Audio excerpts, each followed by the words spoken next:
कालच्या प्रकरणात 5 आरोपींपैकी 3 आरोपी या ठिकाणी अरेस्ट करण्यात आलेले आहे. त्यापैकी एक अक्षय कारंडे म्हणून आहे, दुसरा रमेश पवार आणि तिसरा प्रमोद उर्फ प्रकाश निकम असे 3 आरोपी विष्णुनगर पोलिसांनी अटक केलेले आहे. तर एकूण किती आरोपी आहेत यामध्ये, काय नाव आहे ते? एकूण 5 आरोपी आहेत जे फुटेजमध्ये दिसतात. ते 5 आरोपी आहेत, त्यापैकी 3 आरोपी आम्ही अरेस्ट केलेले आहेत. तर नगरसेवक रमेश म्हात्रे देखील यामध्ये आहेत, त्यांच्यावर देखील गुन्हा दाखल केला. ते काय आता अटक होणार आहे त्याच्यावर? त्यांचा आम्ही अटकेचे प्रयत्न करत आहोत. सर, आपण फक्त तुम्ही 3 आरोपी ताब्यात घेतलेले आहेत, मात्र जे प्रमुख आरोपी आहे रमेश म्हात्रे यामध्ये ते सगळ्या माध्यमांना प्रतिक्रिया देत आहेत, माध्यमांसमोर जातात. पोलिसांना नेमकी अडचण काय त्या आरोपीला अटक करण्यासाठी? अडचण काही नाही, आम्ही योग्य त्या प्रोसिजर प्रमाणे कारवाई करू. 5 आरोपीची नावं सांगा.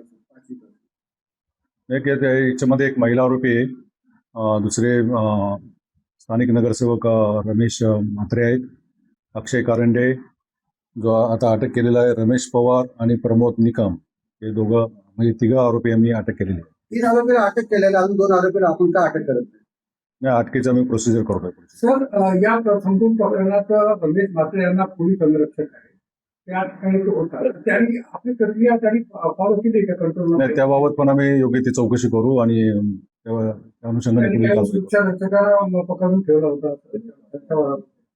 नाही, त्या बाबतीत आम्ही चौकशी करू आणि त्याप्रमाणे पुढील कारवाई करू.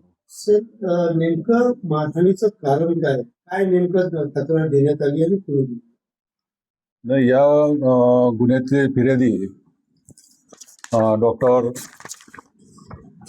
वैभव साळुंके हे आणि एक महिला डॉक्टर त्या ठिकाणी ऑन ड्युटी होत्या आणि त्या तिथे पेशंटचे नातेवाईकांबरोबर हे आरोपी पण आले आणि आरोपींनी डॉक्टरांशी हुज्जत वगैरे घालून त्यांचे फोनवर काय बोलत नाही, त्यांना काय रिप्लाय देत नाही असं म्हणून त्यांना अशी शिवीगाळ केली आणि दमदाटी केली. अशा प्रकारची जी तक्रार आहे त्याबाबत विष्णुनगर पोलीस स्टेशनला कालच गुन्हा नोंद करण्यात आलेला आहे. सर, याची प्रक्रिया आपण म्हणतात रमेश म्हात्रेंच्या, नेमकी काय प्रक्रिया आहे त्यांच्या अटक व्हायची आणि का आपल्याला विलंब होते, कधीपर्यंत ही प्रक्रिया पूर्ण होईल असं सांगा? नाही, प्रचलित कायद्यानुसार जे काही प्रोसिजर करता येईल त्याप्रमाणे आम्ही ऍक्शन घेत आहोत.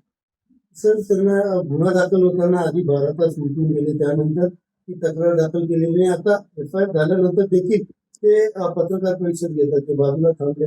नेमकं कारण काय आहे? म्हणजे कुठला दबाव आहे किंवा आपली पोलीस नगरसेवक असल्यामुळे काहीच तुम्हाला अडचण जाती आहे का? कारण आतापर्यंत आम्हाला अवगत असलेल्या प्रक्रियेनुसार ते बिहाइंड द बार असायला हवे होते.